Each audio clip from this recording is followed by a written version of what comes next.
Hello children, welcome to your English video class. Children, in English also we are doing revision as we are doing in other subjects. और English में मैं आपको revise करवा रही थी आपकी main course book का chapter number 8 Blackie the clever crew. उस चैप्टर को मैं MCQ के फॉर्म में करा रही थी। Choose the correct option multiple choice question वाला जो होता है उस फॉर्म में मैं करवा रही थी।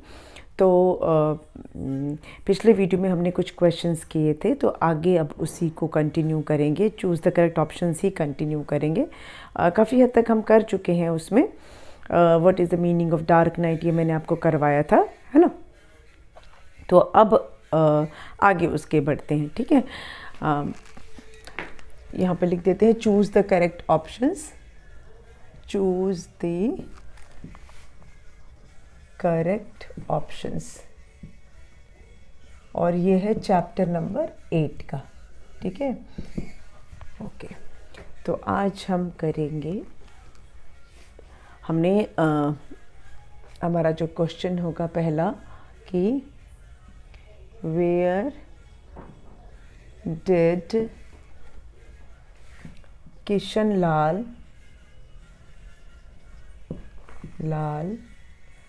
take the thieves। Kishan Lal जो है वो चोरों को कहाँ लेकर गया, ठीक है। तो पहला ऑप्शन है पोस्ट ऑफिस, ठीक है।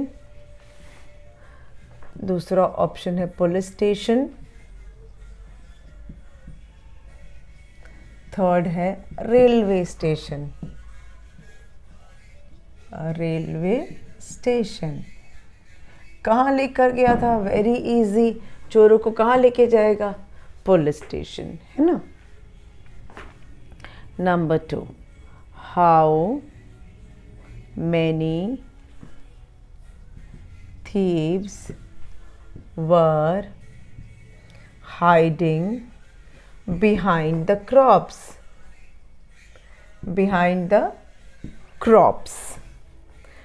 How many thieves were hiding behind the crops? Answer is 1.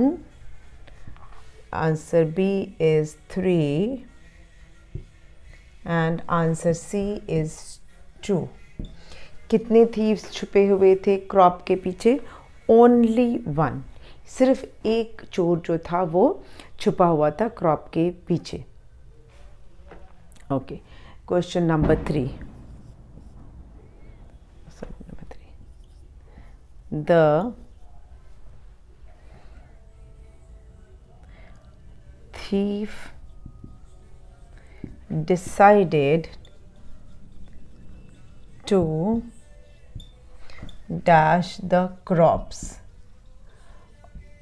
Option क्या है? ए है कट द क्रॉप्स, बी है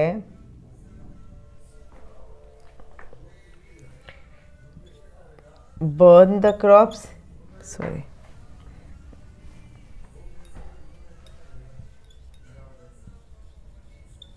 and C है take the crops।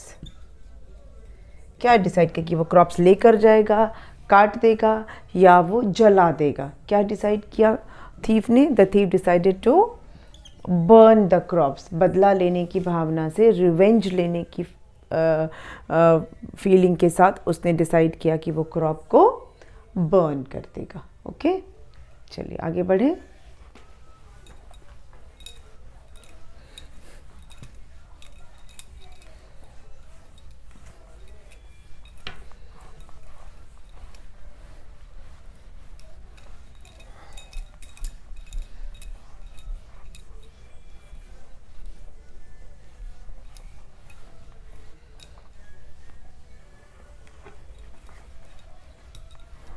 Okay, number 4, the thief was holding a dash in his hand। A lamp, B candle, see flaming torch. What was the thief holding in his hand? The thief was holding a flaming torch. thief जो था उसने flaming torch हाथ में लिया हुआ था. Okay, number 5. To distract the thief, Blackie dash at the thief. चोर को डिस्ट्रैक्ट करने के लिए ब्लैकी ने थीफ की तरफ क्या किया? A, hit the thief, bite the thief या peck at the thief. Blackie ने क्या किया? थीफ को डिस्ट्रैक्ट करने के लिए ही पेक, उसने चोंच मारी है ना, he peck at the thief. Number 6. Blackie was rewarded with bravery dash. Option है ट्रॉफी, बी है मेडल, सी है certificate.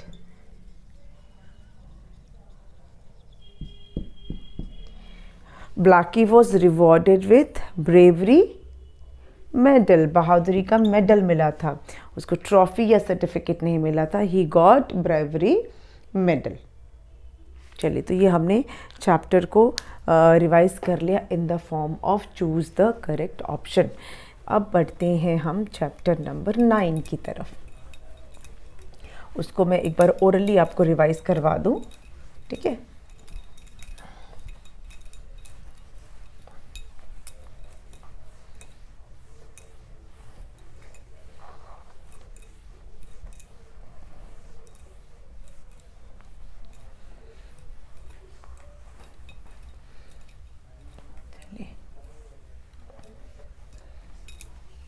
Chapter number 9, India my country.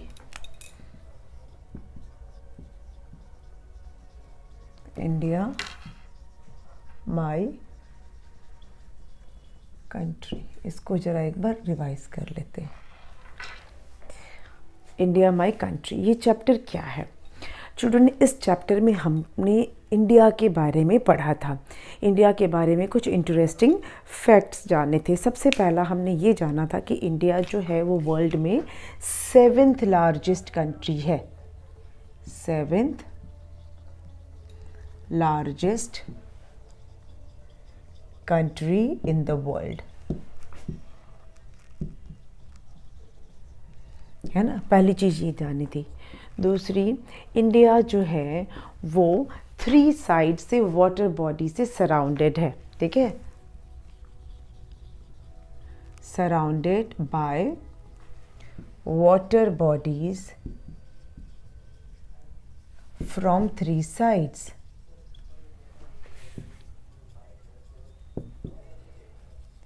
है ना? वेस्ट में क्या है? अरेबियन सी.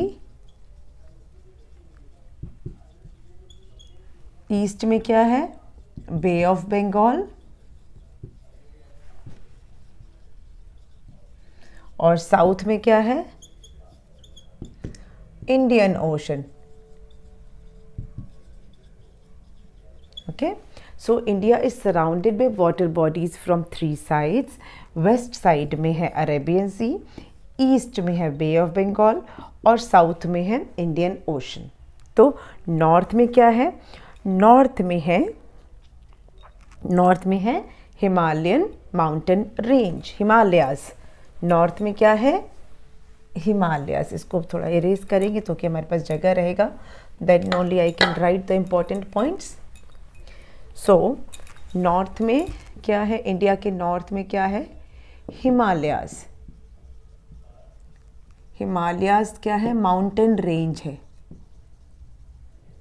माउंटेन रेंज है, एक माउंटेन नहीं है बल्कि रेंज ऑफ माउंटेन्स है जो इंडिया के नॉर्थ में है. And this Himalayas they work like a wall, a strong wall which protect our country from enemies and chilling cold. बहुत कड़ाके की ठंड और दुश्मनों से हमें हिमालयस बचाता है. ठीक है. और हमने इस चैप्टर में क्या जाना कि हमारा जो कंट्री है उसका नाम भारत है ना. तो ये भारत नाम कैसे पड़ा? It is named after a very great ruler of ancient India. Ancient India के एक ग्रेट रूलर थे जिनका नाम था भरत. ठीक है. तो भरत के नाम से हमारे कंट्री का नाम भारत पड़ा. Who was Bharat? Bharat was son of king Dushyant and Shakuntala. Bharat was son of king Dushyant and queen Shakuntala. अच्छा. तो he was a brave king. Bharat was a brave king, and when he was kid, when he was small, he could count the teeth of lion's cub. वो इतने बहादुर थे, was so brave that he could count the teeth of a lion's cub. एक शेर के बच्चे के मुंह में हाथ डालकर वो उन्होंने उसके दांत गिने थे, काउंट किए थे teeth. He was so brave since childhood. बचपन से ही बहुत ही वो बहादुर थे. फिर हमने इस चैप्टर में क्या जाना कि इंडिया जो है, जो फ्लैग ऑफ इंडिया है वो किसका सिंबल है? इट रिमाइंड्स अस, वो हमें याद दिलाता है कि we all are citizens of one nation. हम एक देश के सिटीज़न हैं, हम एक देश के नागरिक हैं. भले ही हम अलग अलग भाषा बोलते हैं, even though we speak different languages, even though we belong to different states. हम अलग अलग स्टेट के हो सकते हैं. कोई पंजाब का हो सकता है, कोई महाराष्ट्र का हो सकता है, कोई उड़ीसा का हो सकता है, कोई बंगाल का हो सकता है, कोई उत्तर प्रदेश का हो सकता है. हम अलग अलग स्टेट्स के हैं, हम अलग अलग भाषा भले ही बोलते हैं, but we belong to one nation. पर हमारा देश तो एक है ना. हमारा देश एक है. और ये हमें कौन रिमाइंड कराता है? हमारा झंडा, हमारा राष्ट्रीय ध्वज, हमारा नेशनल फ्लैग, जिसमें कि 3 कलर्स हैं. कौन कौन से कलर्स हैं हमारे नेशनल फ्लैग में? सैफरन. ठीक है. It stands for sacrifice, it stands for bravery, it stands for courage. Then we have white which stands for truth, which stands for purity, and then we have green which stands for prosperity, which stands for life. Okay, then we have one chakra at the center of our national flag, and that chakra is of blue color. जो चक्र है centre में flag के वो blue colour का है और उसमें 24 स्पोक्स हैं. उस चक्र में 24 स्पोक्स हैं. फिर सभी देश का नेशनल एम्बलम होता है. तो हमारे देश का भी नेशनल एम्बलम है और हमारे देश का नेशनल एम्बलम क्या है? 4 lions, not lions, it is lions. 4 lions है and the 4 lions are facing 4 different directions. एक जो चारों शेर हैं वो 4 डायरेक्शन में देख रहे हैं. एक सामने है, एक नॉर्थ है, एक साउथ है, एक ईस्ट है और एक वेस्ट है. 4 lions are standing back to back and they are facing 4 directions. और उसके नीचे एक बुल बना हुआ है और एक हॉर्स बना हुआ है. नेशनल एम्बलम के नीचे बीच में वो चक्र है. एंड एक लाइन इंस्क्राइब्ड है हमारे नेशनल एम्बलम के नीचे जिस पे लिखा है सत्यमेव जयते. And that line means truth always triumphs, truth always wins. सच्चाई की हमेशा जीत होती है, सत्य हमेशा जीतता है, ऐसा लिखा हुआ है. ये जो चक्र है अशोका चक्र, इट इज़ टेकन फ्रॉम अशोकास चक्र. अशोका एक ग्रेट किंग थे, वहाँ उनसे ये लाइन लिया हुआ है, उनके पिलर से. और ये हमारे जितने भी गवर्नमेंट डॉक्यूमेंट्स है, गवर्नमेंट ऑफिसेज है, वहाँ पे ये हमारा एम्बलम दिखता है. देन हमारा नेशनल एंथम है जन गण मन. इसको किसने कंपोज किया है? It is written and composed by Gurudev Rabindranath Thakur. और हमारा जो नेशनल सॉन्ग है वो है क्या है? वंदे मातरम. इसको किसने कंपोज किया है? It is composed by Bankim Chandra Chatterjee. They both are Bengali. Rabindranath Tagore जो थे, रविंद्रनाथ टैगोर बोलिए, रविंद्रनाथ ठाकुर बोलिए, मैंने आपको बताया था कि वो ठाकुर है एक्चुअली में नेम। तो रविंद्रनाथ ठाकुर और Bankim Chandra Chatterjee, they both belong to the states of West Bengal, they both are Bengalis. Then हमारा नेशनल फ्लावर लोटस है, नेशनल बर्ड पिकॉक है, नेशनल एनिमल टाइगर है। एंड जो ये तीनों अलग अलग चीज़ के सिंबल हैं। जो पिकॉक है वो ब्यूटी का सिंबल है, जो लोटस है वो प्योरिटी का भी सिंबल है, और जो टाइगर है वो स्ट्रेंथ का सिंबल है, पावर एंड स्ट्रेंथ का सिंबल है। फिर हमारे 3 नेशनल हॉलीडेज़ होते हैं, 3 नेशनल फेस्टिवल्स होते हैं। One is independence day, another one is Republic day, and third one is Gandhi Jayanti. Independence day के दिन क्या हुआ था? India got its independence from British. Republic day के दिन क्या हुआ था? हमारा कॉन्स्टिट्यूशन बना था, और constitution was framed. And on Gandhi Jayanti, father of the nation Mahatma Gandhi was born on this day. उनकी जो बर्थ एनिवर्सरी है वो 2 अक्टूबर को होती है। So this was all about chapter number 9। तो इस तरह से हमने ये चैप्टर रिवाइज किया orally. Go through the chapter, okay, and revise it well, okay. Thank you.